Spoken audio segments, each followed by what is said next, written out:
I think now I must have to given the floor to Mr. Richard, because we are like far ahead of the time. So I will give the floor to Richard. I think if there is any further discussion, I am requesting all the participants to put your comments in the chat box. So I think Suman and Shireen, if it is in Arabic, Shireen can give the reply, and if it is in English, Suman he will try to means rectify your comments. So now I am giving the floor to Mr. Richard Thompson. He will give the talk on assessing persistent organic pollutants and other pesticide issue in Palestine. Richard? Sabah al-Kahir. Yeah. I'm afraid that's about as much Arabic that you will hear from me. There are a few other words that I know, such as Mobidad, from my experience in the region. Okay, I will now share my screen, so and I'll turn off my video so it doesn't interfere with the transmission.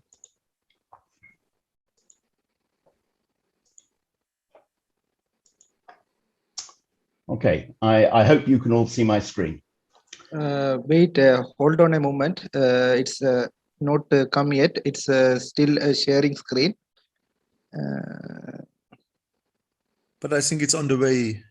Yeah, exactly. Okay. Do you want? Can you see it now? Yeah. Yes. Perfect. Please go ahead. Okay, fine. So first of all, a little bit of a background about me. So my name is Richard Thompson. I'm an expert in waste management and environmental aspects.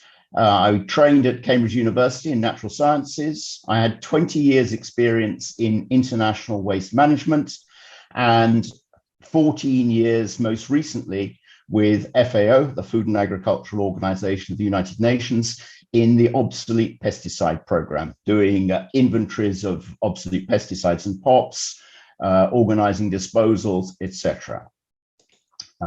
This is a picture of the project team in Benin when in 2014 we disposed of 450 tons of endosulfan. And that's me, that's what I look like.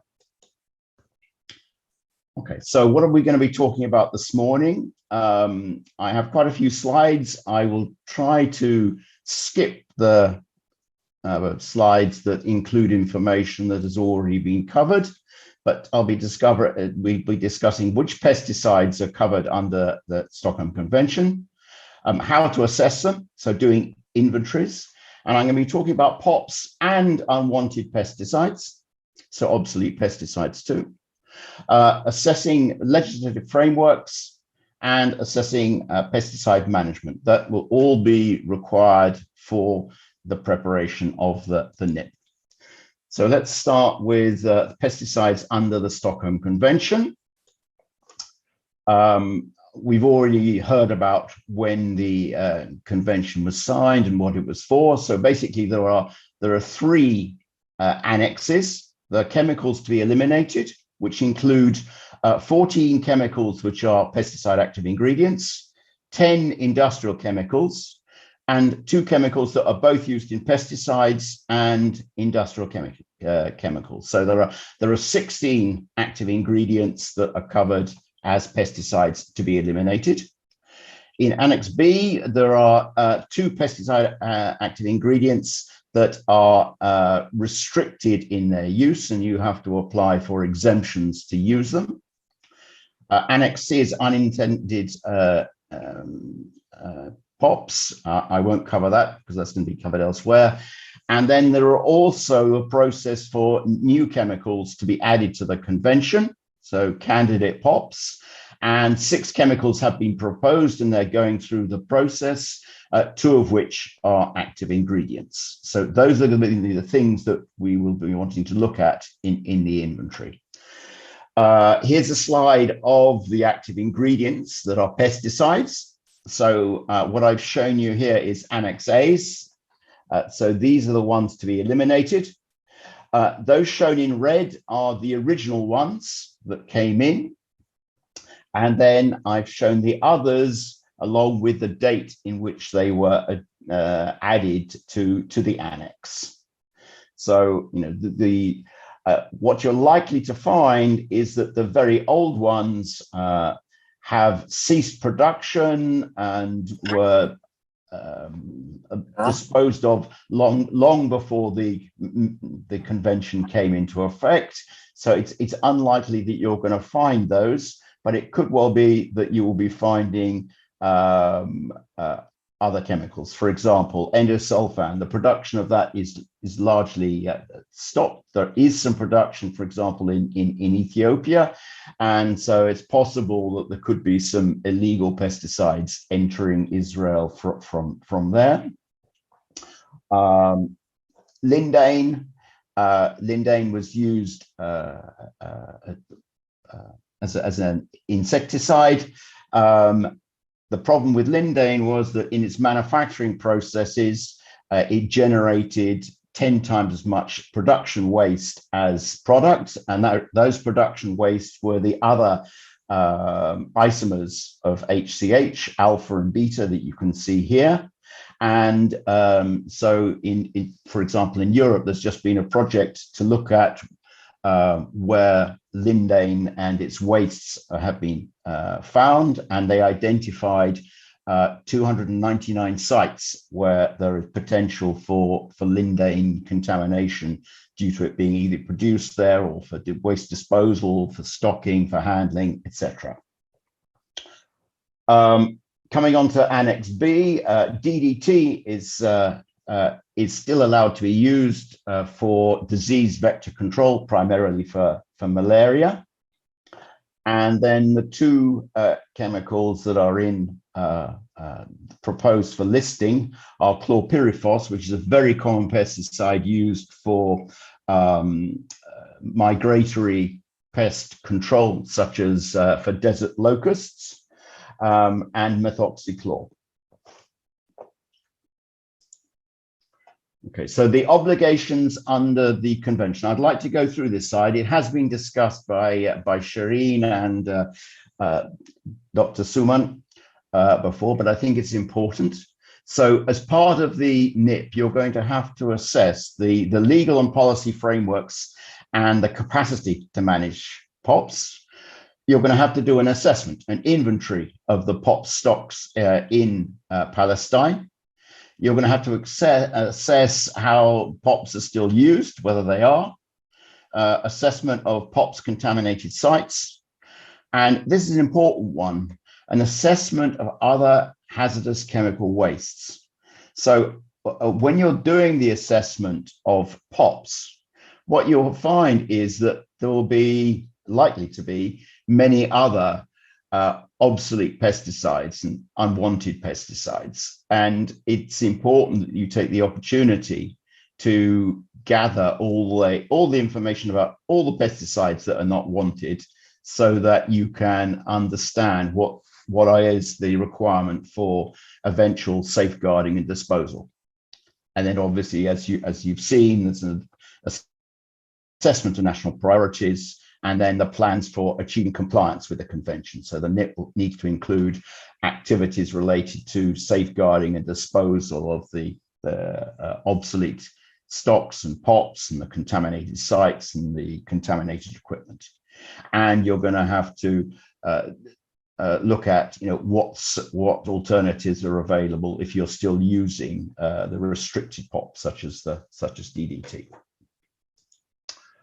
So coming on to the actual assessment, so what I will be talking about is based on the guidance that FAO has used for the establishment of pesticide inventories. It's cited in the UNEP guidance on inventories that Dr. Sharma explained. So the object of an inventory is to identify all pesticide stocks that may contain POPs or candidate POPs, all other obsolete pesticides, so those would be banned chemicals, pesticides that are not registered for use in Palestine, so in essence illegal pesticides, old pesticides, unwanted pesticides, usable pesticides, those that, you know, the formulation is no longer effective or they have degraded. And then very often for old stocks, you'll find there'll be lots of unknowns where the labels have disappeared. Stocks of contaminated waste, so that's most likely empty pesticide containers, but there could well be contaminated equipment, sprayers, personal protective equipment, that sort of thing, and sites possibly contaminated with POPs or other pesticides. And we heard Dr. Yaza at the beginning explaining some of the challenges that you have of illegal dumping of wastes from Israel, and the sale of illegal pesticides, and also, you know, the damage that was done during the recent conflict in Gaza, where the pesticide stores were involved in artillery and caught fire and created a contaminated site there. And then obviously you want to finally look at POPs still being used. So what are we talking about? I'm going to show you some photographs of the work that I was involved with, just to give an indication of what could be found. I've never been to Palestine, so I don't have any photographs of the situation in your country. And you know, what I'm showing here will give you an indication of what has been found elsewhere. So this is probably one of the worst sites I came across. If this is in Eritrea, and you can see that there are many drums that are leaking without labels, but not all of this was POPs.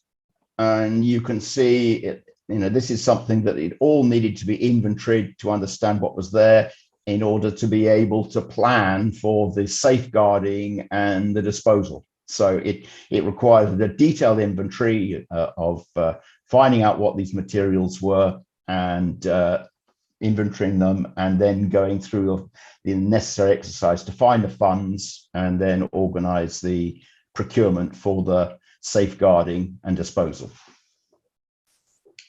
Here you can see the 450 tons of endosulfan in Benin, so a much cleaner warehouse. The pesticides are probably stocked too high, but it was an easier job because it's all the same chemical, all the same packs, and it was done very, very efficiently and very quickly. And then you will also find pesticides in the private sector, in the retail, retail chains. So all those things need to be assessed as part of your net. Now, where will you find them? You'll find them in specially built pesticide stores. This is a small one, again in Eritrea. You can find them in really dilapidated buildings, and this again is another one in Eritrea.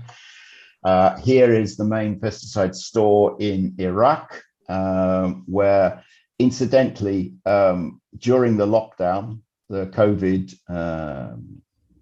pandemic, I supported the inventory for the update of the NIP in Iraq. And we did, starting from scratch, we did the NIP for Bahrain. So it is possible to do this remotely. I was providing remote support for this during the pandemic. More pictures. So this is a picture of the stocks inside the main store in Iraq. And don't forget that we need to look outside the store. So here is the same site, but you can see a pile of empty containers that are contaminated. And this area in front of the store, you can see that there is a little plants growing, and you can see the ground is stained. So this was assumed to be contaminated and would require further investigation to identify exactly what the pesticide leakage was. and how it could be remediated. And then you know that all the stores are not necessarily away from habitation. And here you can see a pesticide store from the Ministry of Health in Jordan, which was used to contain DDT for its disease vector control.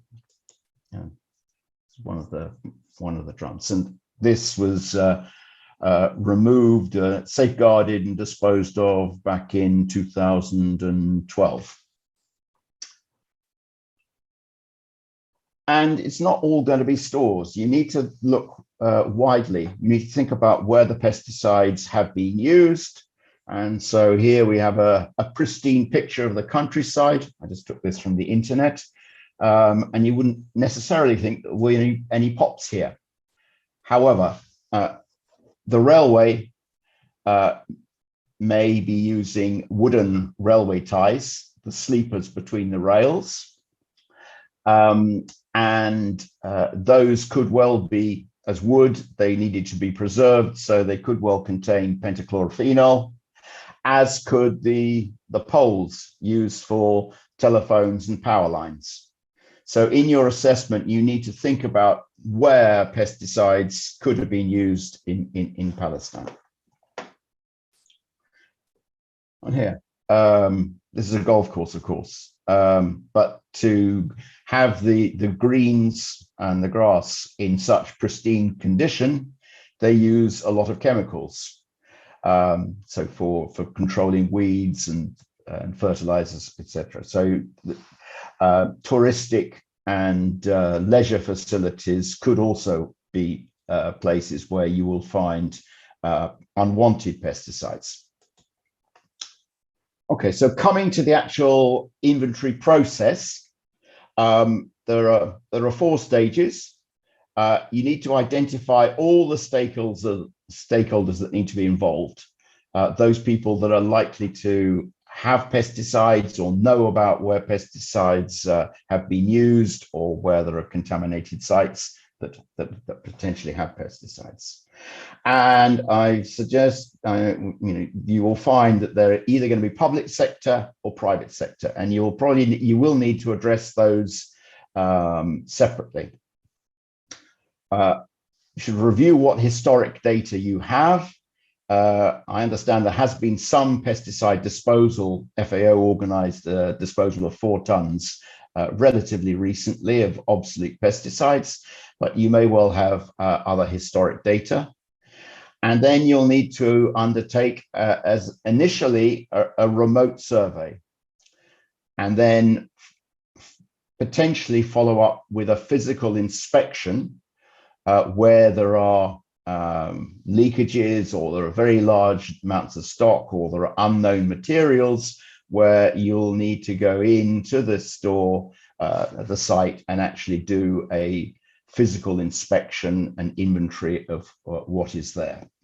But hopefully for the first step, to get a picture of what's going on in the country, the remote survey will be sufficient for your activities.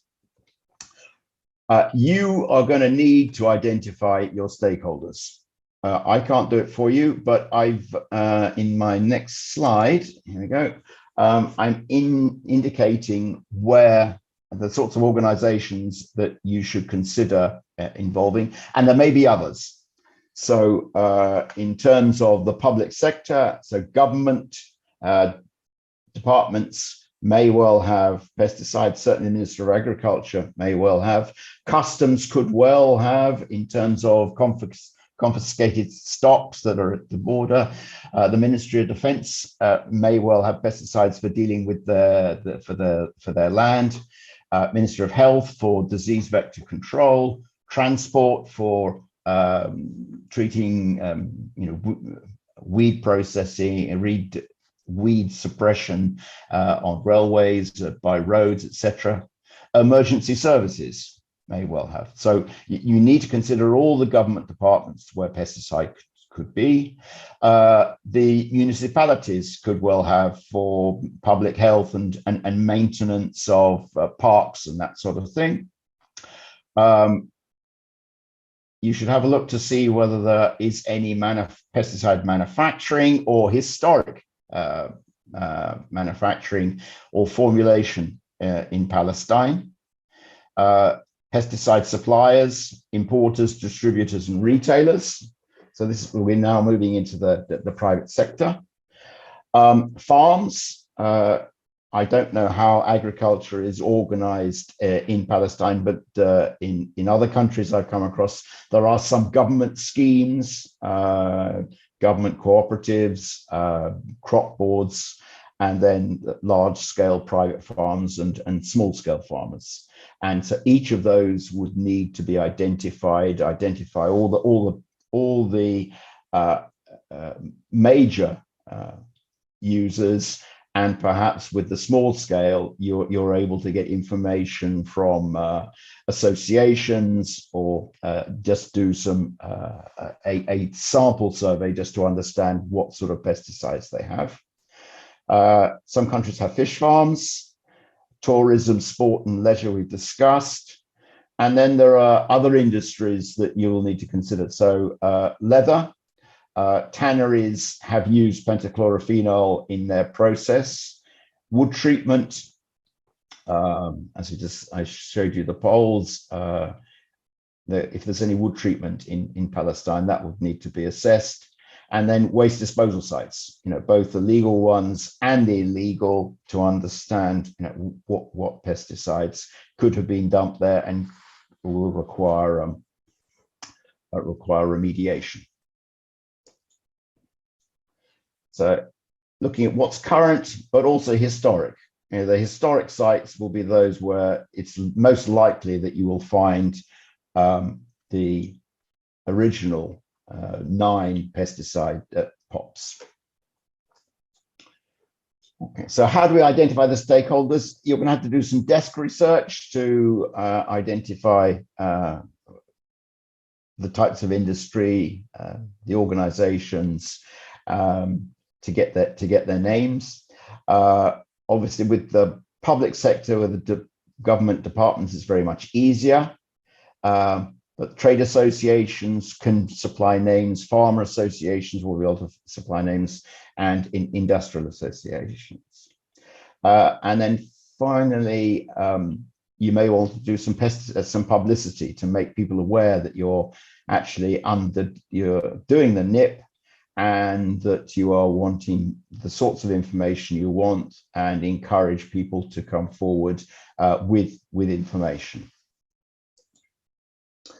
So the source of information is historic. I understand there haven't been any previous inventories of pesticides in Palestine, but that's worth investigating further, just in case you do have old information about what was imported, what was found in previous exercises. Look at previous disposals. It could be some articles in the media about what if there have been pesticide problems in the past. That may give you some information about if there've been leakage, chemical incidents, etc. And then information sources about current usage. If you maintain import statistics, pesticide licenses or import requests, you will be able to get some information there. Information on pesticides that are registered for use in Palestine will give you an indication of what pesticides are likely to be found and in what sort of quantity. And then on the public sector, it's likely that you will be able to easily, or more easily than in the private sector, get evidence of the stocks held by government departments. So moving on to the actual survey, getting the information, the public sector, as I said, will be easier, and you're likely to be able to get better information, and I'll cover that in a minute. So you can request the various government departments for information, and you can get detailed information. Whereas in the In the private sector, it's going to have to be a survey questionnaire, and the amount of data that you can get will be likely to be much more limited. You want to maximize the reach and minimize the barriers when you're doing a survey. So you want to encourage pesticide, excuse me.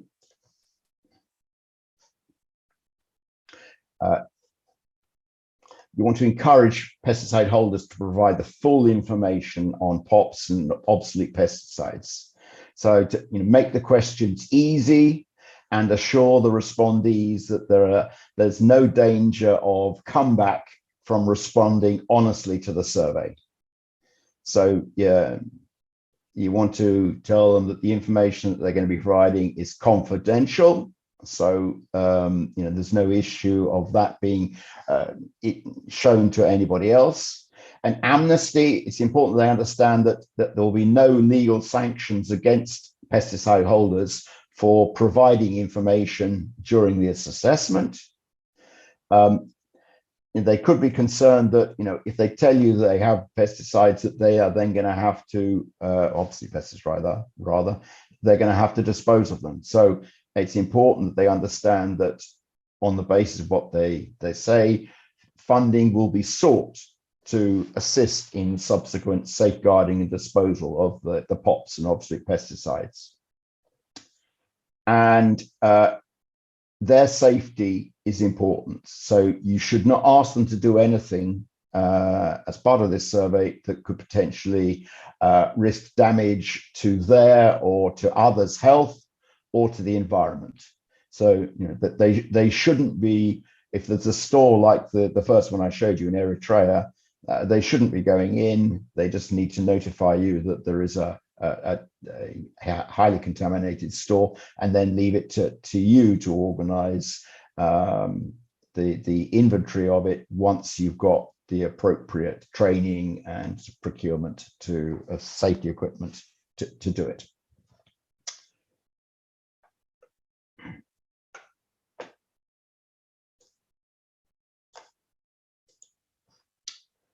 Okay, so as I said, the survey should include an introduction to encourage the response. So covering all the points that I've just made.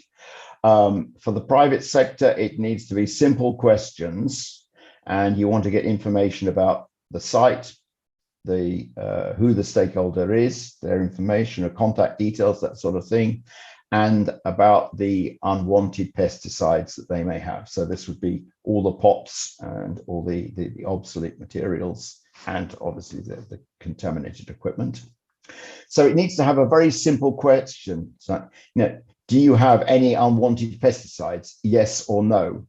And if they put no, then they just send that straight back to you without any problem, and you get the information. If they do have pesticides, then you're going to need to understand what they are and the quantity. And you should also understand whether the site could have any contaminated equipment or soil contamination. And again, a yes, no, and an explanation if there is a list, if there is some. And the important thing really is to keep it simple. The more complicated it is, the more information that you ask, then the less likely that you are going to get answers. And this was the experience in Bahrain. We found that the information that we tried to get from the private sector was we asked for too much, and the level of response was very low, and it took a long time to follow up to get answers. So it's important that the survey that you do with the private sector is very simple. So the sorts of information that you want, first of all, dealing with the public sector. So these are all the government stores where you are going to be able to get very much more information than you will with the private sector. And there's a compunction on government to provide this information to you. So the sorts of things that you will want, as well as information about the store, you're going to need to know the commercial name of the pesticide, its manufacturer, what active ingredient or ingredients, many pesticides have more than one active ingredient is in there, the concentration of that active ingredient, when it was made, type of container, size of container, number of containers, eventually the total quantity, and an indication of its condition. Is it leaking? Is it are they in good condition? And so that's necessary. And ideally, it would be good to get photographs of the containers and photographs of the label. So you've got good quality information on which you can then follow up. If you have this information, you are then going to be able to do analysis of it at a later date, and you're going to be able to identify which of the active ingredients are actually POPs, which are highly hazardous and obsolete, and you're going to be able to prepare the data for your NIP about what's POPs and what's obsolete and what are the other hazardous chemicals, so that you have good information to be able to provide in your NIP. Going on to the private sector, as I said, it needs to be kept simple. The necessary information really, the minimum would be the commercial name, what active ingredients it contains, and the total quantity. Any other information, if you can get it, that's useful. But at this stage, my recommendation would be that you do a survey just to get the basic information. And then if you find that there are larger quantities that you need more information, then you can go back to those particular stakeholders and request more information. So the survey methodology, it's always good to start with some advanced publicity so that people know that you're doing it. So you're contacting them, making it not just contacting the organizations that you found, but doing publicity in the journals for those industries, so that just making people aware of this activity going on. You then have to decide how you're going to deliver the survey. In Bahrain, we did it by email, but you could use letters. The difficulty with email was that we had to wait for responses, and some of them were very long time coming, and it required many follow-ups. So telephoning with enumerators is another option. And by having someone talking to the private sector stakeholder, you may well be able to elicit more information. And then finally, actually visiting. And this is the most expensive and time-consuming, but you will get the best information. You then need to, depending on what methods you need to do, you need to monitor the responses and follow up and compile all the data into a database. Eventually, you will then be able to analyze, and that analysis of that database will give you an indicative inventory, and it identifies the complex sites that may require further investigation. So those would be the sites where, like the first photograph I showed you, where you will need to do a detailed analysis of what the stocks were, the levels of contamination, in order to be able to plan for the safeguarding.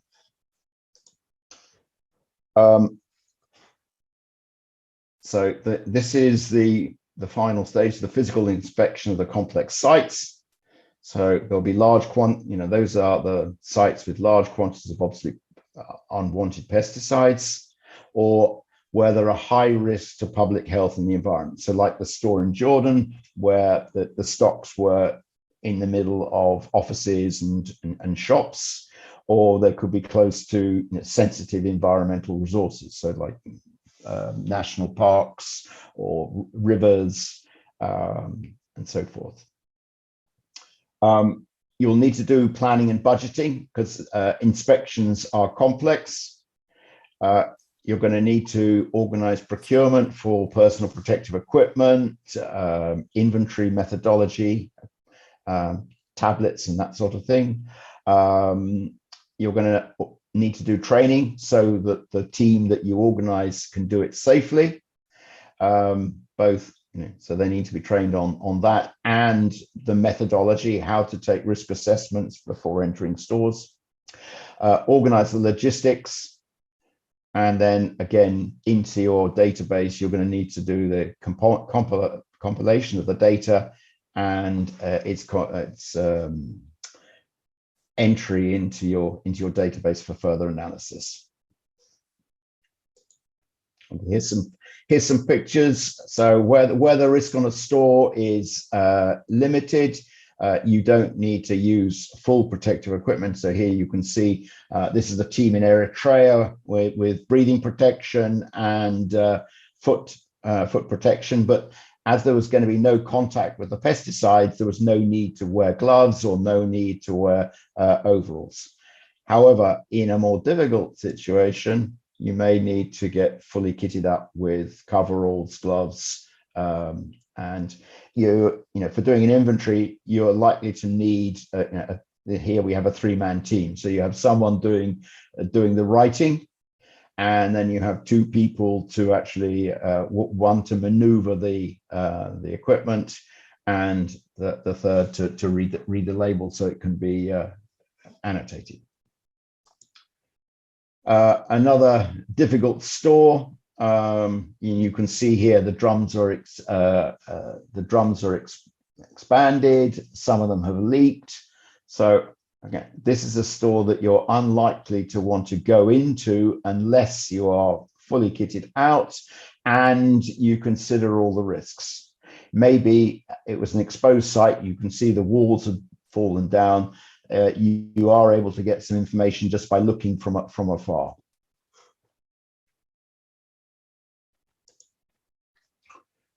Okay, so that's the inventory done. The other things that you're going to need to do are the assessment of the legislative frameworks.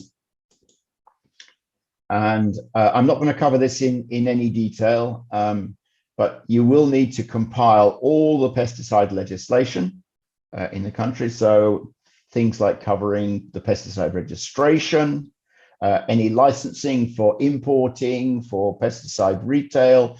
There may be licensing for pesticide use in certain countries. Any legislation on actual pesticide use and on waste disposal. So are there any regulations for the management of empty containers, for example? It could be that the legislation in Palestine has been reviewed previously, and that would be a good source to start with, and that will just need to be updated with any changes that there may well be. And in terms of its assessment, it should be assessed in terms of its conformance with the International Code of Conduct on Pesticide Management. I've included some links at the end of my presentation. You'll be able to find that. And you should review the enforcement capacity. What resources, what skills there are available to Palestine to actually enforce this regulation. Assessing pesticide management. So you should review the pesticide life cycle in Palestine. So from pesticide registration, all the processes needed to make a pesticide legal for use in Palestine, the importation procedures, the distribution, use, and end of life. Again, assess it for conformance with the International Code of Conduct. FAO provides tools for surveying how well pesticides are managed in conformance with the Code of Conduct. You should assess the use of highly hazardous pesticides, and there's guidance on the FAO site on doing that. So these are pesticides that are designated under SCRC as highly hazardous. And those will be pesticides that are hazardous for the specific use in Palestine. So, a pesticide that may be suitable in a country which has access to and to train people with protective equipment could be suitable for use in Europe, where in a developing context where it's used by small-scale farmers that don't have protective equipment, then it would be extremely dangerous. So those chemicals would be classified as highly hazardous. And so you should do an assessment of what pesticides are actually being used in the country, and assess sustainable agricultural practices. Are they being used? Things like IPM and organic agriculture as alternatives, and assess the management of pesticide waste. So what is happening with the empty pesticide containers? Are they being triple rinsed at the end of use? Are they being collected and disposed of or recycled appropriately? And what's currently happening with the routine management of unwanted pesticides? Okay, so this is coming to the conclusion of my presentation. I've included here some links to resources. So the International Code of Conduct is available in Arabic, as well as the other official languages of the United Nations.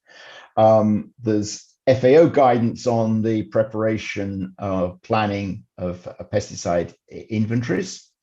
That's a document that's cited under the UNEP guidance. There's guidance on the design of pesticide legislation, and there's guidance on pest and pesticide management policy development. And then I've linked here just one of the guidances under the Stockholm Convention, but Dr. Suman has given you very much more detailed, so you can go there too. So shukran. I hope it was interesting, and willing to take any questions. Thank you so much, Richard, for your wonderful presentation. So now I am welcoming the audience for any intervention. So he will be able to give the proper answer. So do you have any question? Please raise your hand.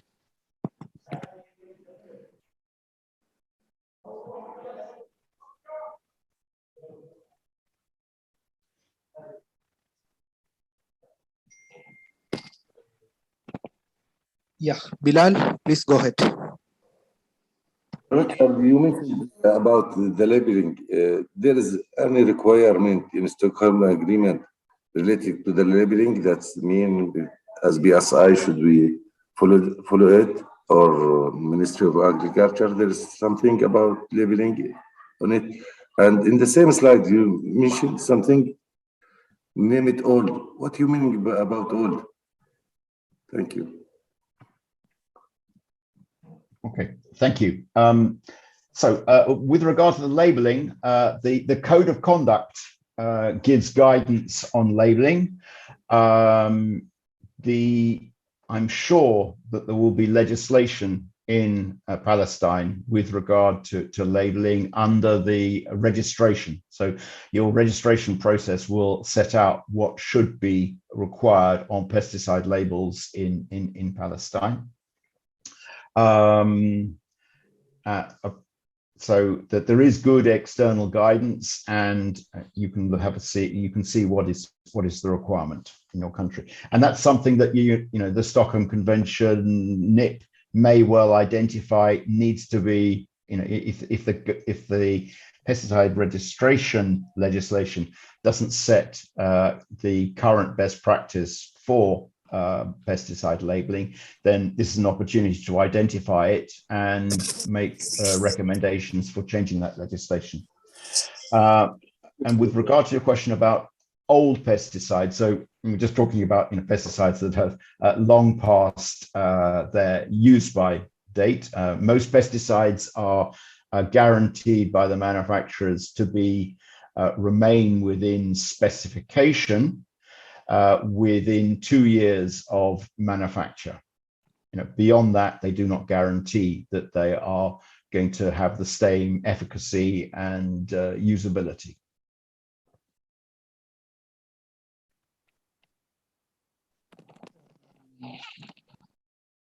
I think Al-Baba, please go ahead. Well, thank you for giving me this opportunity to share with you some of my thoughts. When it comes to the assessment of the legislative framework, I believe in our case in Palestine, it could be better to assess the whole set of the institutional frameworks because we are developing some kind of standards. We do have some technical regulations for managing and let's say coping with the pesticide issues. We do have some guidelines developed under the umbrella of the SCP, which is Sustainable Consumption and Production in Palestine, for replacing the pesticide usage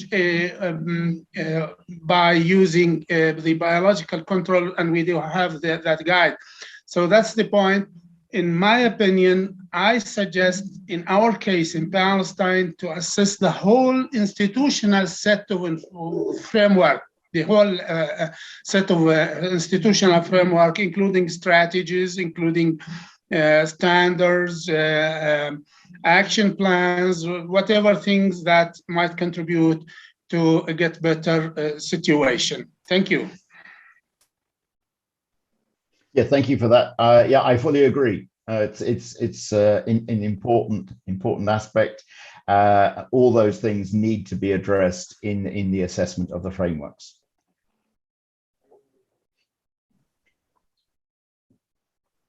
Okay, I guess I think. Yes, Dr. Yassar, I think we have another speaker want to ask question from the Minister of Agriculture, Abdul Jawad, but he is not able to raise his hand. So if it's possible. Okay, please go ahead. يعطيكم العافية، شكرا لكم. يعني ورشة عمل عبد الجواد، إذا في مجال تسأل السؤال بالإنجليزي عشان ما نترجموش كمان مرة. مش سؤال، هي يعني بدها تكون مداخلة يعني على واقع المبيدات عندنا في الضفة الغربية.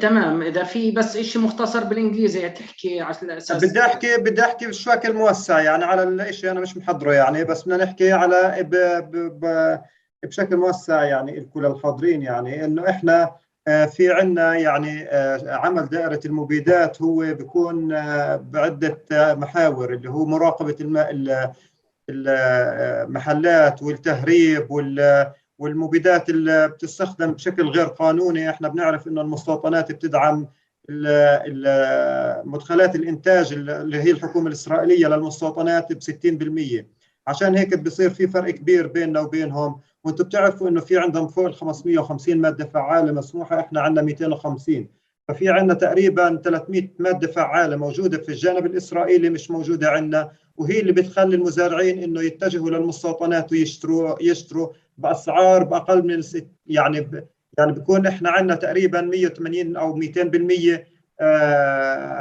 فرق سعر فيها. فهذه شغلة بتأرقنا. الشغلة الثانية اللي هي النواحي القانونية ونواحي تسجيل المبيدات، احنا بنعمل عليها من زمن بعيد، ومع الأخ ياسر مع الإخوان في دائرة. ياسر خلي ترجم علشان هيك بصير طويل القصة. ما أنا أوكي. خلينا أترجم له إياه. خليني. أوكي عابد. أوكي عماد ترجم. Okay, Mr. Abdul Jawad from the Ministry of Agriculture, Department of Pesticides. Here is an important issue regarding the work of this department. The department keeps an eye on the smuggling processes of pesticides to the Palestinian territories. In one hand, in the other hand, they keep an eye also on the markets of the pesticides in the Palestinian, markets. Then other issue, he mentioned that the Palestinian market has 250 active ingredients. In comparing with Israel, they do have 500 active ingredients. That's why the Palestinian farmers run towards the settlements for purchasing their needed pesticides. And this is to somehow making the Palestinian situation is worrying about the coming and going pesticides in the market. Abed, go ahead. من ناحية ثانية احنا في عندنا دليل المبيدات المستخدمة في أراضي السلطة الفلسطينية اللي بيحتوي المواد الفعالة اللي احنا حكيناها، والمراقبة بشكل جيد من الإدارة العامة. بالإضافة احنا بناخذ الفيدباك من وزارة البيئة ووزارة الصحة على المبيدات اللي بتنمنع في الاتحاد الأوروبي وسبب منعها، وبندرس سبب منعها من خلال اللجنة العلمية اللي بنشوف اذا هو المنع في الاتحاد الاوروبي او في بلدها بيستوجب المنع عندنا، او انه احنا مثلا في اسباب ما يعني موجوده عندهم مش موجوده عندنا، زي جزئيات الانهار، زي جزئيات مثلا بتاثر على كائن حي اصلا هو مش موجود عندنا. فاحنا في عندنا دليل مبيدات بندرس وبنعرض على اللجنه العلميه، او اي ماده فعاله جديده بدها تدخل علينا بنعرضه على اللجنه العلميه اللي هي مكونه من الجهات الحكوميه ذات الاختصاص زي البيئه والصحه ومراكز الابحاث بالاضافه لوزاره الزراعه. Well, we do have a guideline for whereas the whole set of pesticides, herbicides are listed there, and we keep an eye to the European community decision concerning with the pesticides when they do ban any pesticides, and the Environmental Quality Authority mentioned that we do have a scientific committee, whereas several members from Ministry of Agriculture, from EQA, from the Ministry of Health are there. We do discuss in different ways why that particular pesticides got banned in European community. Then if the reason is the same one which is in our country, we do follow that decision and we decide upon banning that pesticide. Otherwise, if it's not fit or the case is different with Palestine, we do not accept banning any kind of pesticides that is not, let's say, fit the requirements for banning.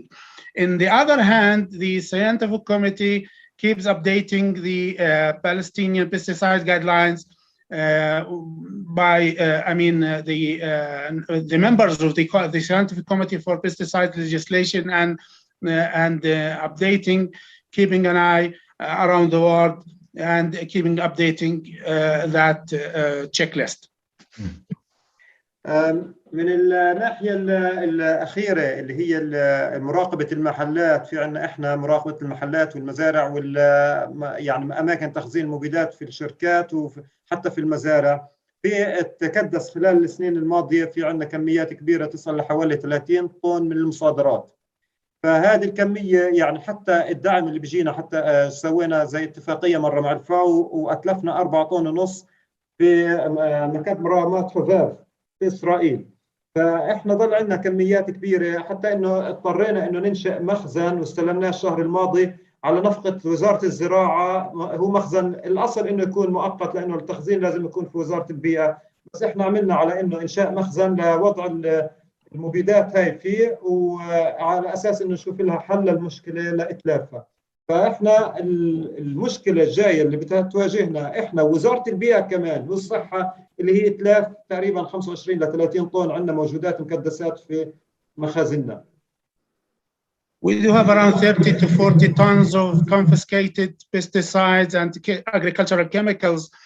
Last month, we got our store for just storing the huge amount of this quantity. We got sponsored from the FAO for just disposing 4.5 tons of those confiscated pesticides and agricultural chemicals. Of course, we are not having many choices for dealing with this problem. We do hope if you have any kind of suggestion to support us in dealing with the stored huge amount of agricultural chemicals, including the pesticides and herbicides. Okay, so Yes, let me try to respond to those points. Okay, so smuggling illegal pesticides is a difficult problem. And it's especially difficult where you've got neighboring countries with very different pesticide regulations and registration. The way that has been dealt with in other regions is that they are attempting to establish regional registration schemes. So, for example, in West Africa, there is a regional registration scheme which covers, I think it's 8 countries in the SILS regions. And they have a common registration board, and they have established a set of pesticides to be used in the arid parts of the countries, and a second set of pesticides to be used in the humid parts of the countries. And by having a common registration, it means that the same pesticides are legal in both countries. So you don't have people crossing borders to get the pesticides that they think they need. That's one solution, and I don't know whether that would be possible between Palestine and Israel, but certainly I would have thought, with Jordan and the other surrounding countries in the region, there may be an interest in doing so. How to address the quantities of obsolete pesticide that you have in your stores? Well, this is what we were talking about as part of this exercise in the Stockholm Convention.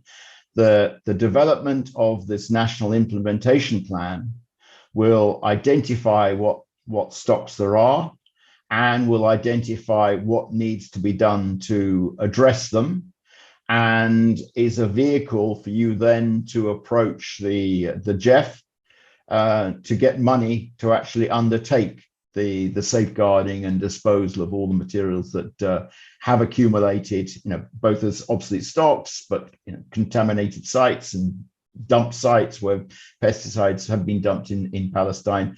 It's an opportunity for you to identify all those and get them cleaned up. Thank you. Well, just if you allow me to share one thing.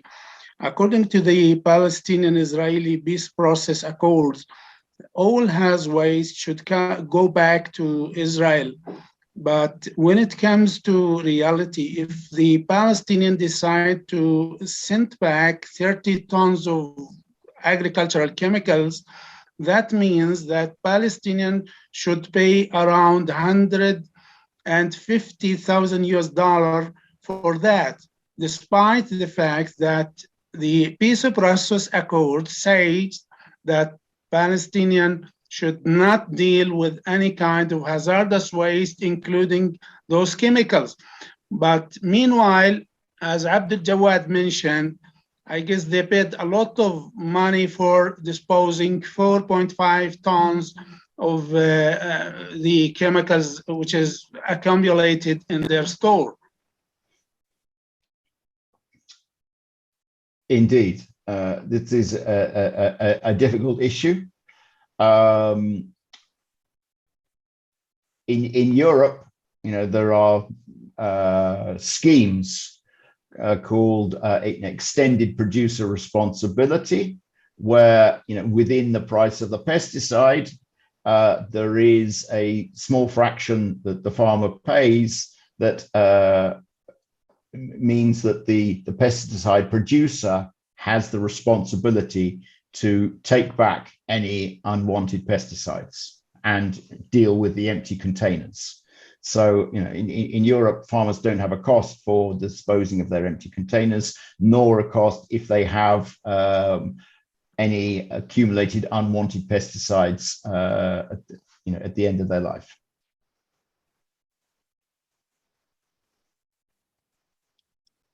Okay. Thank you, Richard. And and I think now we are already in late.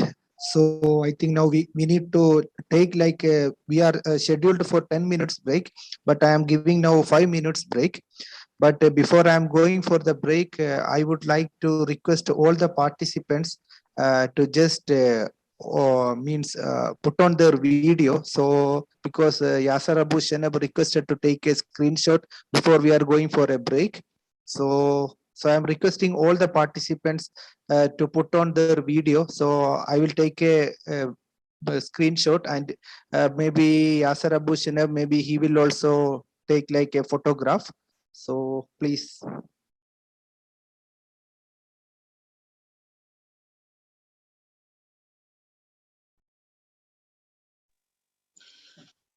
Mr. Ahmad, as Abdul Jawad mentioned, each ton costs more than $25,000 of disposal of pesticides.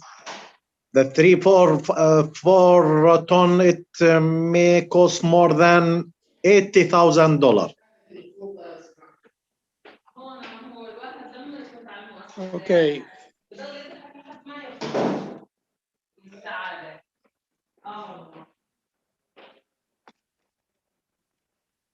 اعطوني شوي يا جماعه، اصبروا شوي صغيره بس اللي يفتحوا الكاميرات الشباب. Please open the camera.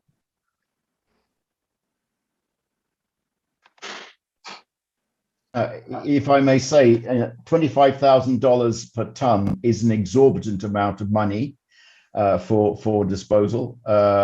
The typical cost for disposal from shipping pesticides to Europe for high temperature incineration would be up to $10,000 per ton. If it's going to Israel, there's no shipping cost, it's just going by land. It seems a very high price.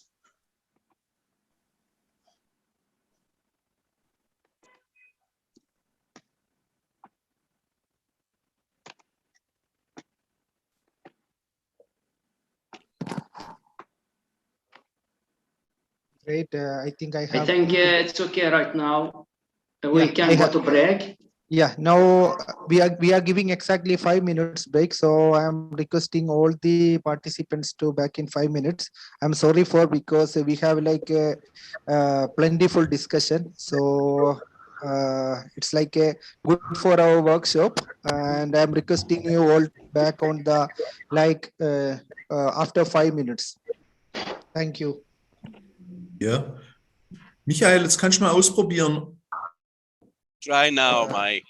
Genau, dein Mikrofon funktioniert sehr gut, man kann dich gut hören. Wunderbar. Okay. Hi, Michael. How are you? I'm fine, thank you. And you? Yeah, I'm good. Super, und man kann deine Folie sehen. Michael, jetzt kannst du noch auf... Wunderbar, warte, genau.